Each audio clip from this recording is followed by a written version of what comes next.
এই যে এখনই পার্সেলটা আসলো, মানে একটুও লেট করা যাবে না। আর ক্যাচি ফ্যাচিরও দরকার নেই, হাত দিয়ে আনবক্সিং করে দেবো। কারণ হচ্ছে গিয়ে রিটার্নের একটা ব্যাপার আছে না, একটু রিটার্ন করতে হবে যদি খারাপ টারাপ আসে। খারাপ আসলে তো আমি কষ্ট পাবো, কারণ হচ্ছে কালি। যাই হোক দেখি, অনলাইনে খারাপ আসবে।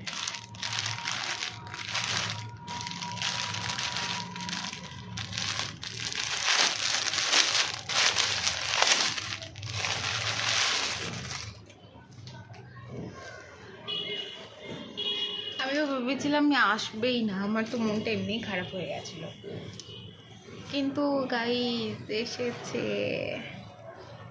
এই যে খুব একটা খারাপ না, বাট আমার মনে হচ্ছে একটু বেশি সাইজটা বড় হয়ে গেছে। এতটাও মোটা না আমি, কিন্তু এমনি দেখতে সুন্দর। যাই হোক, টাটা।